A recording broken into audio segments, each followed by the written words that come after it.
Night నేత్ర wish చేసింది. So తనే వెళ్ళి ఒక మంచి గిఫ్ట్ తీసుకొని వచ్చి నాకు గిఫ్ట్ చేసింది అనమాట. అండ్ అదంతా మీరు ఇప్పుడు చూస్తారు. సో అది అయిపోయిన తర్వాత మా మమ్మీ డాడీ ఇద్దరు విష్ చేసేసారు. అండ్ ఆ తర్వాత నైట్ మా తమ్ముడు ఇంకా కార్తిక్ ఇద్దరు కలిసి నాకు నైట్ బర్త్డే సర్ప్రైజ్ ఇచ్చారనమాట. లైక్ మంచిగా డెకర్ చేసి like cute cake and all.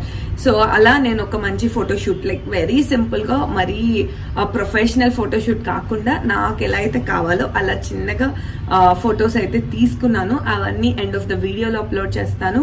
అలాగే మీకు ప్రజెంట్ స్క్రీన్ పైన కూడా చూస్తూ ఉంటారు అండ్ ఇన్స్టాగ్రామ్ లో కూడా అప్లోడ్ చేస్తాను. సో ఇప్పుడైతే వెరీ సింపుల్ గా నేను రెడీ అయిపోయాను. బికాజ్ నేను ఇప్పుడు ఒక క్యాఫేకి వెళ్తున్నాను, వేర్ అక్కడ క్రియేటివ్ గా ఏదైనా చేద్దాము అని చెప్పి అక్కడ బుక్ చేసుకున్నాను అనమాట. ఎనీవేస్ అదంతా బ్లాక్ చేస్తూ ఉంటాను. సో మీరు చూసేయండి. ఇప్పుడైతే